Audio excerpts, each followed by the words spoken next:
Hello friends, अविक्राउंड take solutions में आपका स्वागत है।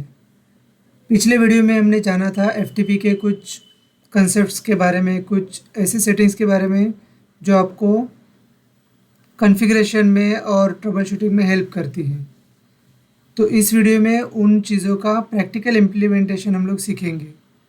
तो जनरली कैसे होता है, कोई भी कुछ भी टेक्नोलॉजी आपको अगर इम्प्लीमेंट करनी है तो नॉर्मली लोग क्या करते हैं कि गूगल पे कुछ यूट्यूब पे वीडियो देख लिए, कुछ गूगल पे step by step trouble shooting documents देख लिए या फिर सेटअप डॉक्यूमेंट्स देख लिए और वो इम्प्लीमेंट करना शुरू कर देते हैं। But that is not the correct way. सही तरीका क्या होता है, कुछ भी नई टेक्नोलॉजी सीखनी है तो पहले आपको उसके बेसिक कंसेप्ट समझने होते हैं, फिर उसका प्रैक्टिकल इम्प्लीकेशन समझना होता है एंड देन उसका ट्रबल शूटिंग पार्ट समझ में होता है। और ये सब समझने के बाद जब आप वो सेटअप करने जाओगे तो फिर आपको बहुत कम प्रॉब्लम्स आएंगी या फिर प्रॉब्लम्स आएंगी नहीं और आप वो टेक्नोलॉजी अच्छी तरह से इम्प्लीमेंट कर पाओगे। तो आपको हमारे चैनल पे इसी तरीके के वीडियो मिलेंगे या फिर यही कंसेप्ट, यही सीक्वेंस आपको मिलेगा जिसमें हम लोग पहले कंसेप्ट्स के बारे में बात करेंगे, फिर उसका practical implementation and then troubleshooting पर। तो जो भी टेक्नोलॉजी हम यहाँ पर टच करेंगे या फिर उसके बारे में सिखाएंगे तो this will the path which we will follow. तो चलो इस वीडियो में हम लोग अभी देखते हैं कि एफटीपी को प्रैक्टिकली कैसे सेटअप करना है using those settings which we discussed in our previous video. अगर आपने हमारा प्रीवियस वीडियो नहीं देखा है तो यहाँ पर आई बटन जो मिलेगा वहाँ पर आप क्लिक करके वो वीडियो आपको मिल जाएगा, आप वो वीडियो देख लीजिए। मैं डिस्क्रिप्शन में भी उसका लिंक डाल दूँगा जिस पे आप क्लिक करके आप वो वीडियो देख सकते हो। चलो, अगर आपको एफटीपी सेटअप करना है तो सबसे पहले आपको एफटीपी सर्विस इंस्टॉल करनी होती है। तो वो इंस्टॉल करने के लिए आपको 2-3 वेज से गुजरना पड़ता है। जैसे कि फर्स्ट स्टेप्स है कि आपको ये विंडोज़ आइकॉन पे जो लेफ़्ट बॉटम कॉर्नर में होता है उसके ऊपर राइट क्लिक करके आपको ऐप एंड फीचर्स पे क्लिक करना होता है। तो जैसे आप ये ऐप एंड फीचर्स ओपन हो जाएंगे तो फिर राइट साइड में यहाँ पर प्रोग्राम्स एंड फीचर्स है जिसके ऊपर आपको क्लिक करना है। तो फिर आपको एक ऐसा विंडो ओपन होगा जिसमें आपको जो भी प्रोग्राम्स इंस्टॉल है वो सब दिखने लगेंगे। फिर वहाँ पर आपको लेफ़्ट साइड में है टर्न विंडोज़ फीचर्स ऑन और ऑफ, तो उस पर आपको क्लिक करना है। तो जैसे आप इस पर क्लिक करोगे आपको विंडोज़ के बाय डिफ़ॉल्ट फीचर्स जो विंडोज़ ने इनबिल्ट दिए हुए हैं वो सब फीचर्स का लिस्ट ओपन हो जाएगा, जिसमें से आपको जो भी फीचर चाहिए वो आप ऐड ऑन कर सकते हो। जैसे इस केस में हमें इंटरनेट इन्फॉर्मेशन सर्विस इंस्टॉल करनी है तो इसको यहाँ पे क्लिक करना है। आप इसको एक्सपांड करके यहाँ पे इसके अंदर एफटीपी सर्विस है जो आपको टिक करनी होती है। अभी ये टिक करने के बाद जब आप ओके करोगे तो ये सर्विस इंस्टॉल होगी, बट ये सर्विस इंस्टॉल होने के लिए कम से कम 10 से 15 मिनट टाइम लगता है। तो इतना टाइम हम स्पेंड ना करें इसके लिए मैंने ये सर्विस ऑलरेडी इंस्टॉल करके रखी हुई है। आप जब भी इंस्टॉल करोगे तो आपको जस्ट ये टिक करना है और ओके करना है। और इस विंडो तक पहुंचने का और एक शॉर्टकट भी मैं आपको बता देता हूं, जिससे कि मैं इस ऑल विंडोज़ क्लोज़ कर लेता हूं। आप यहाँ पे विंडोज़ आर प्रेस कर सकते हैं, जैसे कि रन विंडो ओपन हो जाएगी। उसमें आपको टाइप करना है appwiz.cpl, मतलब एप्लीकेशन विजार्ड जो होता है वो आपको ओपन करना है। तो आपको यहाँ पर appwiz.cpl टाइप करके ओके करना है। तो आपको सीधा वो प्रोग्राम्स एंड फीचर वाले विंडो में लेकर जाएगा। वहाँ पर फिर आप विंडोज़ फीचर्स पे क्लिक करके यू कैन ऐड और रिमूव, जो भी फीचर आपको ऐड और रिमूव करना है वो आप कर सकते हो। इसमें बहुत सारे फीचर्स हैं, आप अगर देखोगे तो आप जो भी फीचर चाहिए आप वो ऐड कर सकते हो या फिर रिमूव कर सकते हो। ठीक है, तो ये हो गया तरीका सर्विस इंस्टॉल करने का। तो एक बार वो सर्विस इंस्टॉल हो गई तो फिर नेक्स्ट स्टेप क्या है? नेक्स्ट स्टेप ये रहेगा कि आपको IIS ओपन करना होता है। तो उसके लिए भी शॉर्टकट है, जैसे INET-MGR अगर आप टाइप करते हो INET-MGR, ये आप टाइप करोगे रन में और ओके करोगे तो सीधा IIS का विंडो ओपन हो जाएगा, जिसे यहाँ पे आपको दिख रहा है। ठीक है, तो यहाँ पर पहले तो जो लेफ़्ट साइड में है आपका कंप्यूटर नेम रहेगा, जैसे मेरा भी यहाँ पे आपको दिख रहा है। You can expand that. इसके अंदर साइट्स साइट्स को आपको एक्सपांड करना है। इसमें बाय डिफ़ॉल्ट वेबसाइट रहती है, जो वेबसाइट है जिसके लिए इसमें आपके जो भी वेबसाइट्स है, एप्लीकेशंस है, वो आपको होस्ट कर सकते हो। बट हमें वेबसाइट कुछ करना नहीं है, हमें एफ़टीपी साइट क्रिएट करनी है। तो इसके लिए हम जाएंगे, ये जो लेफ़्ट साइड में साइट्स है उसके ऊपर राइट क्लिक करेंगे और ऐड एफ़टीपी साइट, इस ऑप्शन को हम क्लिक करेंगे। तो जैसे आप इसको क्लिक करोगे आपको दो ऑप्शंस देंगे, एक तो आपका साइट नेम और दूसरा उसका फिज़िकल पाथ। तो ये क्या होता है, फर्स्ट तो साइट नेम आप जो भी एफ़टीपी का साइट नेम देना चाहते हो वो दे सकते हो। जैसे मैं यहाँ पर मेरा दे रहा हूँ ftp.avicrown.com, सॉरी avicrown.tech.com, जो कि मेरा डोमेन है।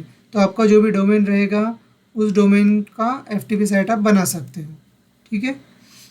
दिस नेम इज़ इररिलेवेंट, आप चाहे तो कुछ भी नाम दे सकते हो, बाद में आप डोमेन अंदर आप बाइंडिंग्स में जाके मैप भी कर सकते हो।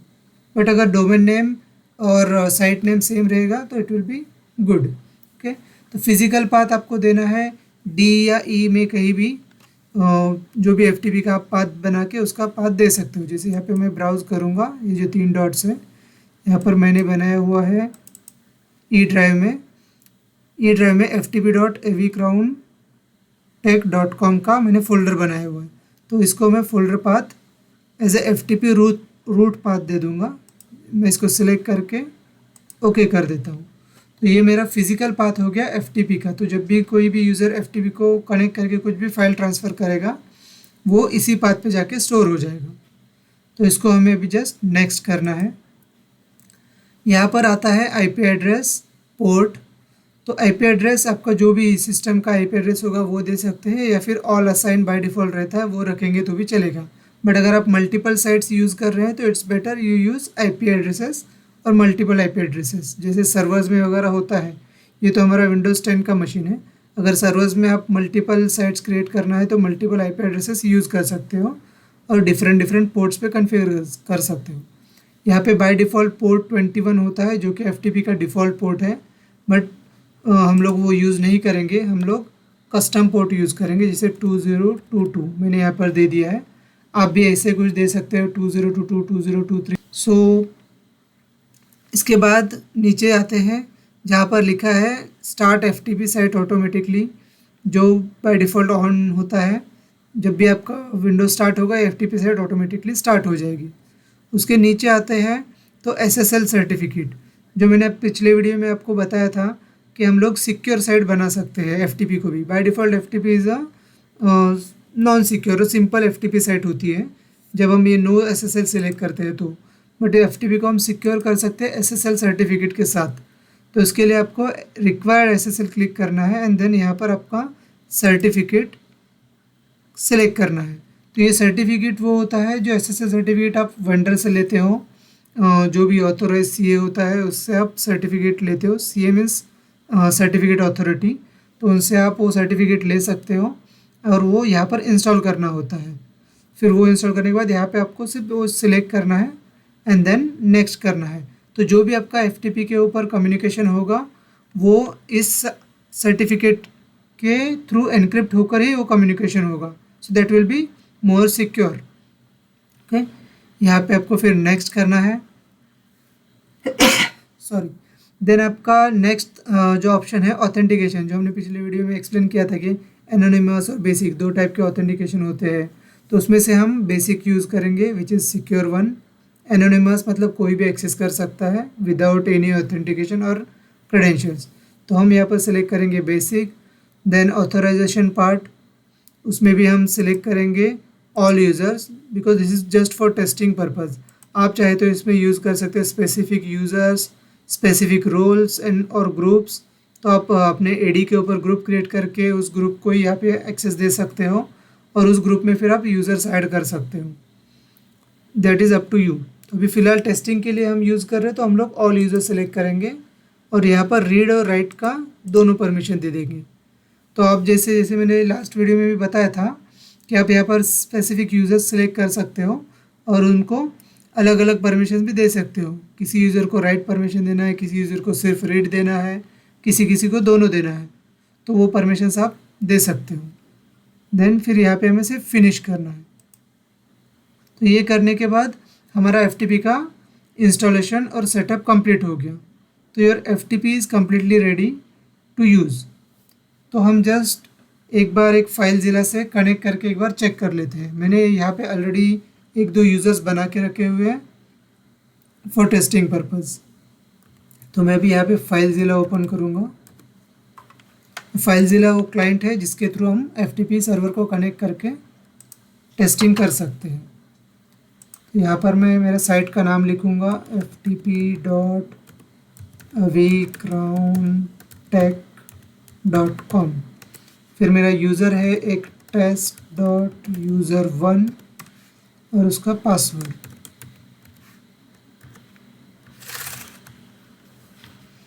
और यहाँ पर हम देंगे पोर्ट 2022 एंड देन करेंगे क्विक कनेक्ट। तो आप ये देखोगे कि ये यूज़र मेरा FTP को कनेक्ट हो गया है। और वो जो FTP पाथ हमने दिया था ई ड्राइव के अंदर, जो फोल्डर बनाया था हमने, उस फोल्डर के अंदर जो भी फोल्डर्स है वो सब इस यूज़र को दिख रहे हैं। इसे मैंने लोकल यूज़र बनाया है, then test user, IT user, और वो फाइल सब देख पा रहे हैं।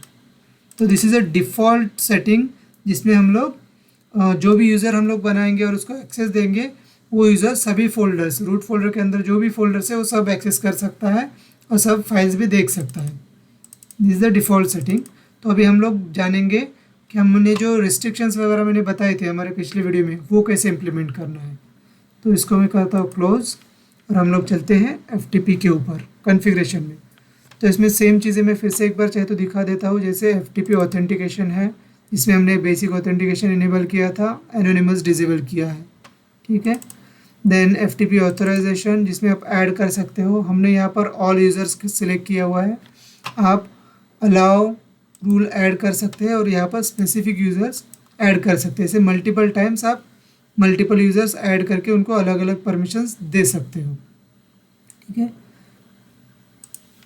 फिर आते हैं हम लोग SSL सेटिंग्स, जो मैंने स्टार्टिंग में भी दिखाई थी कि यहाँ पे आप जाके वो सर्टिफिकेट सिलेक्ट कर सकते हो। अगर आपने स्टार्टिंग में SSL का सेटिंग नहीं दिया हुआ है, प्लेन FTP बनाया हुआ है, तो आप बाद में भी जाके यहाँ पे सर्टिफिकेट ऐड कर सकते हो और ये रिक्वायर SSL कनेक्शन करके आप कॉन्फ़िगर कर सकते हो।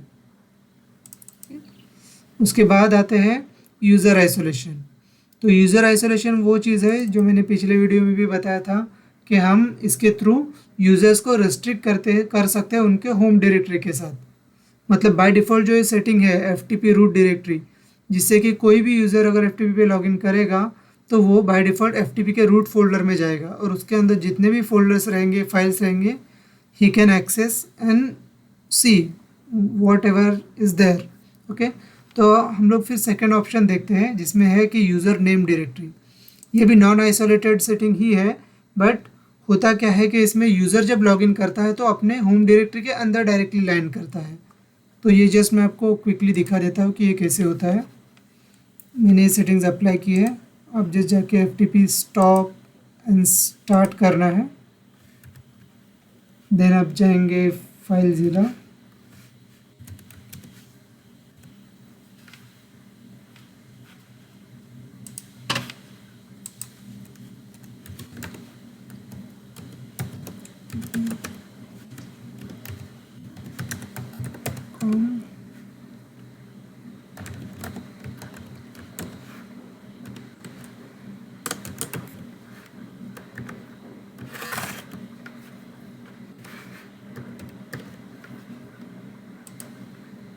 तो देखिए अभी जब हमने पिछली बार लॉगिन किया था तो सेम यूज़र से वो रूट डायरेक्टरी में गया था। अब की बार हम जब ने सेम यूज़र से हमने लॉगिन किया है तो वो टेस्ट यूज़र1 फोल्डर के अंदर चला गया है और उसका मैंने जस्ट फाइल आइडेंटिफिकेशन के लिए ऐसे टेक्स्ट फाइल बना के रखी है जिससे कि हमें पता चले कि वो कहाँ पे लैंड हुआ है एग्जैक्टली। तो रूट फोल्डर के अंदर जो टेस्ट यूज़र फोल्डर है उसके अंदर ही लैंड हुआ है। But this is also not that much secure, क्योंकि वो यूज़र अगर बैक स्पेस करके पीछे चला जाए तो he can access all the folders. जैसे आप देख पा रहे हो मैं भी सब यूज़र्स का फाइल्स एंड फोल्डर्स देख सकता हूँ। तो अगर आपको इससे भी ज़्यादा सिक्योरिटी करनी है तो आपको यूज़र आइसोलेशन में जाना है और जो ये है आइसोलेटेड यूज़र्स, इसमें आपको यूज़र नेम डायरेक्टरी सिलेक्ट करना है, ठीक है। एंड देन अप्लाई फिर आप just FTP stop and service start करो। फिर आप जाएंगे फिर से फाइल ज़िला में एंड मैं यहाँ पे रिकनेक्ट करता हूँ।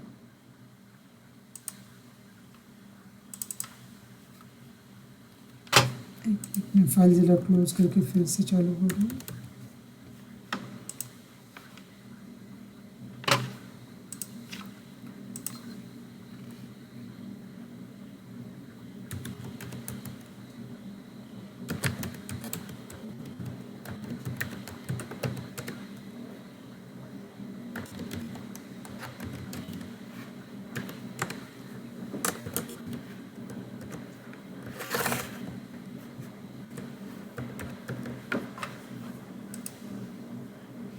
तो देखिए जैसे अभी मैंने फिर से सेम यूज़र से कनेक्ट किया सेम FTP को, तो अभी जो जिस फोल्डर के अंदर वो लाइन हुआ है वो आइसोलेटेड फोल्डर है। आप देख पा रहे हो इसके अंदर फाइल भी बदल चुकी है। पिछले फोल्डर में था इन रूट फाइल, यहाँ पे है isolated.txt, मतलब वो किसी और फोल्डर में लाइन हुआ है। और जब भी ये यूज़र अगर बैक करने की कोशिश करेगा तो वो कहीं भी नहीं जा पाएगा, मतलब रूट फोल्डर पे नहीं जा पाएगा, because it is not authorized only. तो this user is restricted to his own home folder only. तो इसके अंदर वो फाइल बना सकता है, अपलोड कर सकता है, डाउनलोड कर सकता है, बट वो बाकी किसी यूज़र के फाइल्स नहीं दे सकता। तो this is very much secure and you can give to multiple customers. So ऐसे मल्टीपल कस्टमर्स आप क्रिएट कर सकते हो और उनके अलग अलग फोल्डर बना के उनको ये एक्सेस दे सकते हो। तो जो मोस्ट ऑफ द केसेस में होता है कि किसी कस्टमर का फाइल दूसरे कस्टमर को दिख गया, वो सब इशू इसमें नहीं होता है। तो स्पेसिफिकली इसी के लिए ये आइसोलेशन यूज़ होता है। तो ये जस्ट मैं आपको एक फोल्डर स्ट्रक्चर भी दिखा देता हूँ कि ये एग्जैक्टली कैसे मैंने बनाया हुआ है। तो आपको ये फोल्डर पे अराइव करने के लिए आपका जो भी FTP का रूट फोल्डर होता है उसके अंदर अगर आप नॉन डोमेन एनवायरनमेंट है, मतलब वर्क ग्रुप एनवायरनमेंट में अगर आप FTP बना रहे हो तो आपको यहाँ पे फोल्डर बनाना होता है लोकल यूज़र नाम से, और उसके अंदर फिर आपको हर एक यूज़र का नेम डायरेक्टरी बनाना होता है। जैसे मैंने यहाँ पे बनाया हुआ है test user 1 and IT user 2। तो आप टेस्ट यूज़र 1 के अंदर मैं अगर जाता हूँ तो आपको दिखेगा वो सेम फाइल जो आपको FTP के थ्रू दिख रहा है। तो वो यूज़र डायरेक्टली FTP के रूट के अंदर लोकल यूज़र के अंदर उसके होम डायरेक्टरी के अंदर लैंड हुआ है और उसको बाहर का कोई भी फोल्डर एक्सेसिबल नहीं है। तो सेम वैसे ही अगर आपका डोमेन एनवायरनमेंट है तो आपको यहाँ पर आपके डोमेन के नाम का फोल्डर बनाना होगा। जैसे अभी मेरा डोमेन है अवेक राउंड, तो मैं जस्ट आपको दिखाने के लिए बना देता हूँ CROWNTECH.com। तो इस नाम से मैंने फोल्डर बनाया, तो इसके अंदर मैं यूज़र्स के फोल्डर्स बनाता हूँ। अभी फ़िलहाल मेरा ये डोमेन एनवायरनमेंट नहीं है, इसके लिए मैंने लोकल यूज़र बनाया। अगर आपका डोमेन एनवायरनमेंट है तो आपके डोमेन के नाम से फोल्डर बनाना होता है। That is mandatory for this FTP। अगर आप बाहर फोल्डर बनाओगे तो वो एक्सेसिबल नहीं होगा और यूज़र को एरर आ जाएगा कि होम डायरेक्टरी नॉट फाउंड करके। तो आपको ये फोल्डर स्ट्रक्चर फॉलो करना ज़रूरी होता है यूज़र आइसोलेशन के लिए। तो अभी हम फिर से FTP पे चलते हैं और समझते हैं और कौन कौन सी सेटिंग्स होती है जो इम्पोर्टेंट है। तो ये हो गया यूज़र आइसोलेशन। इसके बाद FTP फायरवॉल सपोर्ट। मैंने जैसे बताया था पहले भी कि FTP फायरवॉल सपोर्ट इसलिए यूज़ होता है क्योंकि जब भी आप आउटसाइड नेटवर्क से FTP एक्सेस करते हो, जैसे कस्टमर आपका FTP एक्सेस करता है तो वो पब्लिक IP पे फिर पब्लिक URL पे एक्सेस करता है।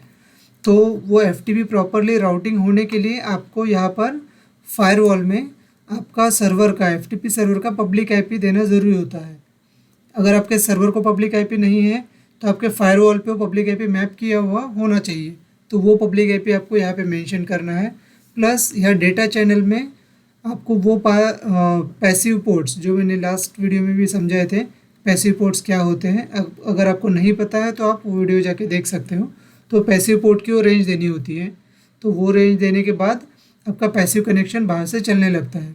अभी मैंने कोई रेंज नहीं दी है, मैंने कोई फायरवॉल का IP भी नहीं दिया है, because I am connecting with in the same network और सेम कंप्यूटर। सो इसके लिए मैंने कुछ दिया हुआ नहीं है। लेकिन अगर आपको पब्लिकली एक्सेसिबल FTP बनाना है तो ये दो चीज़ें आपको करनी ज़रूरी होती है। This is the most important thing. So इसके बाद हम लोग आते हैं FTP लॉगिंग पे, क्योंकि ट्रबल शूटिंग के लिए FTP logging is very much important. तो यहाँ पे FTP लॉगिंग में हम लोग, जैसे मैंने बताया था लास्ट टाइम भी, कि यहाँ पे एक पाथ देना होता है आपको जहाँ पे आपके लॉग फाइल स्टोर होते हैं। तो ये पाथ बाय डिफ़ॉल्ट है सी ड्राइव में, आप इसको चेंज करके ई ड्राइव या एफ ड्राइव में भी सेट कर सकते हो। देन आपको शेड्यूल कर सकते हैं, यहाँ पे डेली है, वीकली है, आवरली है, जैसी भी आपको एफटीपी फाइल क्रिएट करनी होती है। So better option is daily file, ताकि आपको ट्रबल शूटिंग में उसका यूज़ हो जाता है। तो ये हो गया लॉगिंग। तो ये कुछ चीज़ें होती है जो बहुत इंपॉर्टेंट होती है एफटीपी कॉन्फ़िगरेशन में, जिससे कि आपको एफटीपी में बहुत कम से कम इश्यूज़ आए और आपका एफटीपी कम्युनिकेशन प्रॉपरली चले और वो भी बहुत ज़्यादा सिक्योर हो। तो अगले वीडियो में हम इसके साथ जानेंगे कि ट्रबल शूटिंग करना कैसे होता है, या फिर एफटीपी में कुछ एरर आते हैं तो उसको कैसे ट्रबल शूट करना होता है। इस वीडियो में हमने पूरा सेटअप समझा, पिछले वीडियो में हमने कंसेप्ट समझे और नेक्स्ट वीडियो में हम समझेंगे कि ट्रबल शूटिंग कैसे करना होता है। तो इसी के साथ इस वीडियो को हम यहीं पे स्टॉप करते हैं। अगर आपको मेरा वीडियो अच्छा लगा होगा तो लाइक करना ना भूलिए और हमारा चैनल सब्सक्राइब ज़रूर करें। Thank you.